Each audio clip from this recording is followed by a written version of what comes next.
السلام علیکم ورحمۃ اللہ وبرکاتہ۔ اعوذ باللہ من الشیطان الرجیم، بسم اللہ الرحمن الرحیم۔ وضرب اللہ مثلا قریۃ کانت آمنۃ مطمئنۃ یأتیها رزقها رغدا من کل مکان فکفرت بأنعم اللہ فأذاقها اللہ لباس الجوع والخوف بما كانوا يصنعون وَلَقَدْ جَاءَهُمْ رَسُولٌ مِّنْهُمْ فَكَذَّبُوهُ فَأَخَذَهُمُ الْعَذَابُ وَهُمْ ظَالِمُونَ۔ اللہ تبارک و تعالی ایک بستی کی مثال بیان کرتا ہے جو امن و چین سے رہتی تھی، ہر طرف سے اس کا رزق اسے بافراغت پہنچ رہا تھا۔ پھر اس نے اللہ تبارک و تعالی کی نعمتوں کی ناشکری کی تو اللہ تعالی نے ان کے کرتوتوں کا مزہ چکھایا، ان پر بھوک اور خوف کا عذاب مسلط فرما دیا۔ ان کے پاس انہی میں سے ایک رسول آ چکا تھا جسے انہوں نے جھٹلا دیا تو عذاب نے انہیں آ لیا، اور وہ لوگ ظالم تھے، ظلم کرنے والے۔ محترم سامعین کرام، سورۃ النحل سورہ نمبر 16 اور اسی سورت سے بھی آپ کے سامنے آیت نمبر 112 اور 113، یہ دو آیات آپ کے سامنے تلاوت کی گئیں۔ بفضل اللہ، باذن اللہ، بتوفیق اللہ، دونوں آیتوں کا ترجمہ بھی آپ کی خدمت میں پیش کیا گیا۔ سامعین کرام، پہلی جو آیت کریمہ ہے، آیت نمبر 112، اس میں اللہ تبارک و تعالیٰ نے ایک بستی کی مثال بیان کی ہے کہ اللہ تعالیٰ ایک بستی کی مثال بیان کرتا ہے کہ اس بستی میں لوگ امن و سکون سے رہتے تھے، اس کا رزق ہر طرف سے وہاں پہ بافراغت پہنچ رہا تھا کہ اس بستی والوں نے اللہ تبارک و تعالیٰ کی نعمت کی ناشکری کی تو اللہ تبارک و تعالیٰ نے ان کو بھوک اور خوف کا عذاب ان کے اوپر مسلط فرما دیا۔ تو یہاں پر جو بستی والے ہیں یا بستی کی جو مثال بیان کی ہے، اس سے مثال مکہ مکرمہ اس زمانے میں بھی جبکہ پیارے رسول صلی اللہ علیہ وسلم ابھی مبعوث نہیں ہوئے تھے، ان کو نبی نہیں بنایا گیا تھا، اس کے باوجود وہ جو مکہ مکرمہ ہے، صرف مکہ مکرمہ امن و سکون کا گہوارہ تھا، ہر اعتبار سے امن، سکون اور چین سے لوگ رہتے تھے۔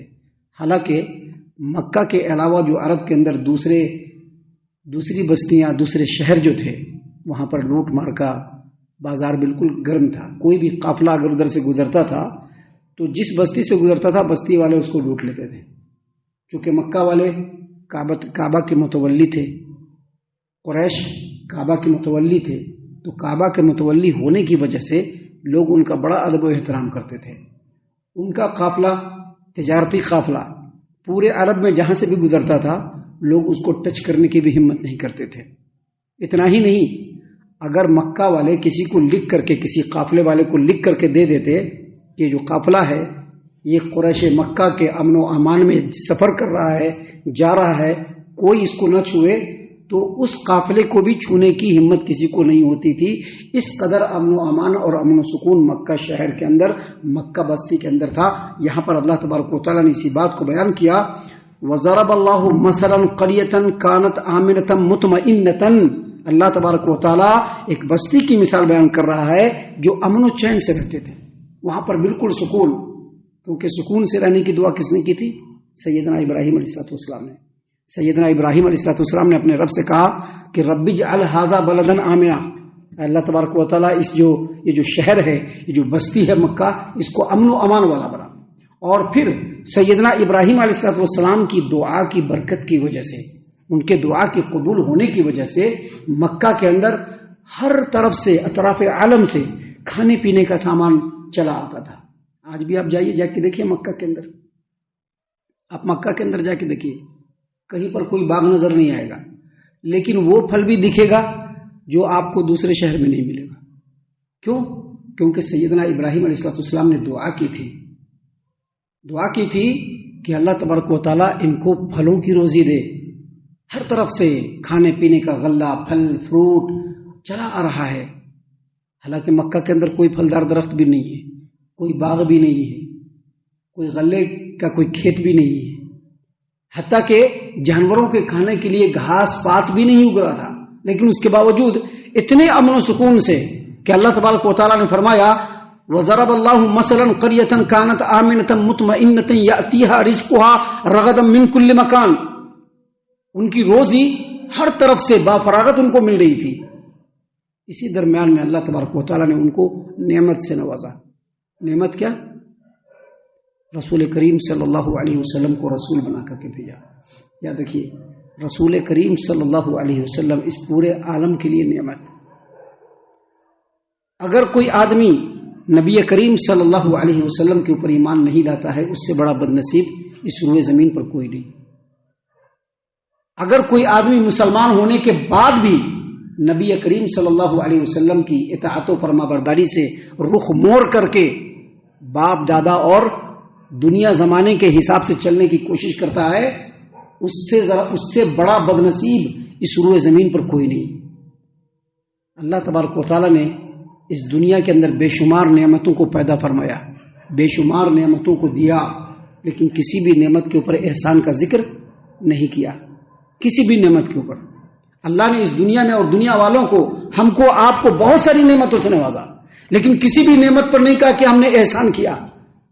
لیکن پیارے رسول صلی اللہ علیہ وسلم کو رسول بنا کر کے بھیجا تو اسی قرآن کریم میں اللہ نے فرمایا کہ لقد من اللہ علی المؤمنین اذ بعث فیہم رسولا من انفسہم.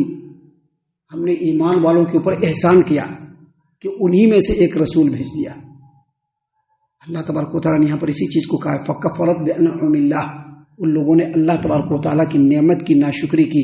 یعنی پیارے رسول صلی اللہ علیہ وسلم کو جب رسول بنا کر کے مکہ والوں کے درمیان بھیجا، جب ہمارے اوپر احسان ہے تو مکہ والوں پر تو بدرجہ اولا احسان ہے. جب نبی کو ہمارے لیے نبی بنا کر کے بھیجا اور ہمارے اوپر احسان ہے تو مکہ والوں پر تو بدرجہ اولا احسان ہے، کیونکہ مکہ کے اندر بھیجا، قریش میں سے بھیجا، ان کے خاندان سے بھیجا. تو اللہ تبارک و تعالیٰ نے بہت بڑی نعمت ان کو دی. اللہ تعالیٰ نے قرآن کریم میں یہ بیان فرمایا ہے مکہ والوں کی مذمت بیان کرتے ہوئے، الم تر الی الذین بدلوا نعمت اللہ کفرا واحلوا قومهم دار البوار.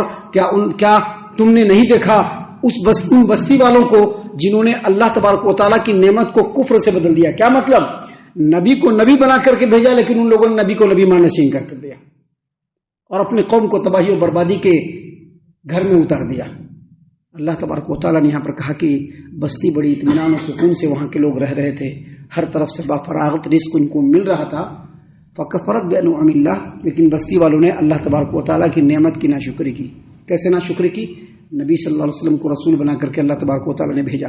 پیارے رسول صلی اللہ علیہ وسلم آئے، ان لوگوں کو صحیح عقیدے کی تعلیم دی، ان لوگوں کو کفر سے روکا، شرک سے روکا، ان کے بنے بنائے رسم و رواج سے ان کو روکا، ہر اعتبار سے اللہ اور اس کے رسول کی اطاعت و فرما برداری کرنے کی دعوت دی.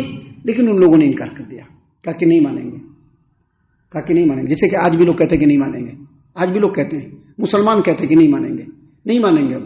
آپ قرآن کی آیت دکھلائیے، آپ احادیث مبارکہ دکھلائیے، ہم نہیں مانیں گے. کیوں نہیں مانیں گے؟ کیونکہ ہم فلاں فرقے کے ماننے والے ہیں، ہم فلاں مسلک کے ماننے والے ہیں. کہتے کہ نہیں کہتے؟ نہیں کہتے تو بولیے کہ نہیں حضرت جھوٹ بول رہی. نہیں کہتے ہیں، آج بھی کہتے ہیں. مکہ والے جس طرح سے بدتر، ایسے ہی یہ لوگ بھی بدتر، انتہا درجے کے بدتر. کہ ان کے سامنے قرآن کی آیت کو کھول کر کے رکھ دیجئے، ان کے سامنے نبی کریم صلی اللہ علیہ وسلم کا فرمان کھول کر کے رکھ دیجئے، لیکن اس کے باوجود کہیں گے نہیں مانیں گے. کیوں؟ کیونکہ ہم فلاں امام کے ماننے والے ہیں، فلاں مسلک کے ماننے والے ہیں، فلاں گروپ سے تعلق رکھتے ہیں. ویسے ہی مکہ والوں نے کہا کہ نہیں مانیں گے، نہیں مانیں گے. ہمارے باپ دادا ایک زمانے سے ہی کرتے چلا ہے. مکہ والوں نے یہی کہا، مکہ والوں نے بھی یہی کہا کہ ہمارے باپ دادا ایک زمانے سے یہی کرتے چلے آ رہے ہیں. اللہ نے کہا کہ فکفرت بانعم اللہ. ان لوگوں نے اللہ کی نعمت کا انکار کیا، یعنی نبی کریم صلی اللہ علیہ وسلم کی اطاعت و فرما برداری سے منہ موڑا، آپ کی تعلیم کو ماننے سے انکار کر دیا، آپ کو نبی ماننے سے بھی انکار کر دیا. تو اللہ نے فرمایا فَأَذَاقَهَا اللَّهُ لِبَاسَ الْجُوعِ وَالْخَوْفِ بِمَا كَانُوا يَصْنَعُونَ.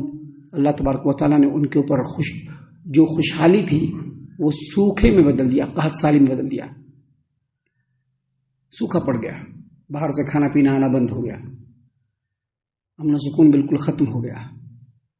اس قدر سوکھا پڑا، اس قدر سوکھا پڑا کہ مکہ کے لوگ جانور کے مردار کے چمڑے، ان کی ہڈیاں، حتیٰ کہ اونٹ کے بالوں کو خون میں ڈبو کر کے کھانے پر مجبور ہو گئے. اس قدر بھوک کی شدت لگی کہ جب آسمان کی طرف دیکھتے تھے تو ان کو دھواں دھواں ہی نظر آتا تھا. کچھ لوگ مر گئے اور کچھ لوگوں کو ڈر لگا ہوا تھا کہ اگر یہی حالت بہت دنوں تک رہا تو ہم لوگ بھی مر جائیں گے. دوسری جگہ پر دوسری تفسیر روایتوں میں آیا کہ نبی صلی اللہ علیہ وسلم سے پھر جا کر کے ریکویسٹ کیا تو آپ صلی اللہ علیہ وسلم نے دعا کیا تو وہ قحط سالی ہٹ گیا. تو اللہ نے یہاں پر فرمایا, اور اس کی وجہ کیا فرمایا اللہ نے آگے فرمایا, اللہ نے فرمایا یہاں پر کہ اللہ تبارک و تعالیٰ ایک بستی کی مثال بیان کرتا ہے جو امن و چین سے رہتی تھی, ہر طرف سے اس کا رزق اسے بفراغت پہنچ رہا تھا. پھر ان لوگوں نے اللہ کی نعمتوں کی ناشکری کی تو اللہ تعالیٰ ان کے کرتوتوں کا مزہ چکھایا, ان پر بھوک اور خوف کا عذاب مسلط کر دیا ان کے کرتوتوں کی وجہ سے. کیا کرتوت تھا؟ آگے اللہ نے کہا وَلَقَدْ جَاءَهُمْ رَسُولٌ مِّنْهُمْ فَكَذَّبُوهُ فَأَخَذَهُمُ الْعَذَابُ وَهُمْ ظَالِمُونَ. ان کے پاس انہی میں سے ایک رسول آ چکا تھا, انہوں نے جھٹلایا تو عذاب نے انہیں آ لیا, اور وہ بے انصاف لوگ تھے, ظالم لوگ تھے. ظالم کیا تھے؟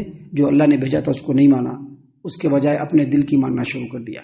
تو یاد رکھیے, آج بھی یاد رکھیے کہ اللہ تبارک و تعالیٰ کی یہ دونوں آیات بالکل برحق ہے. آج بھی اگر مسلمان پیارے رسول صلی اللہ علیہ وسلم کی اطاعت و فرما برداری سے اپنے دامن کو کھینچیں گے تو ان کے اندر امن و سکون آنے والا نہیں ہے. آج بھی مسلمان اگر پیارے رسول صلی اللہ علیہ وسلم کے راستے کو چھوڑ کر دوسرے رستوں پر چلنے کی کوشش کریں گے, کامیابی اور سکون اور اطمینان ملنے والا نہیں ہے.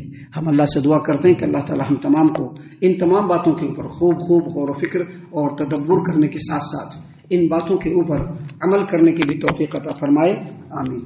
اللہ تعالی ہم تمام کو صحیح معنوں میں پکا سچا مومن مسلمان بنائے, اللہ اور اس کے رسول صلی اللہ علیہ وسلم کی اطاعت و فرما برداری کرنے والا بنائے, صحابہ کرام رضی اللہ عنہم کے طریقے پر چلنے والا بنائے, جنت الفردوس میں جگہ عطا فرمائے.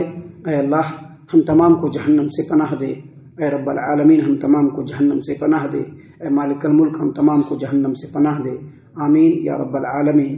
وما علینا الا البلاغ المبین. تبارك الذي نزل الفرقان على عبده ليكون للعالمين نذيرا.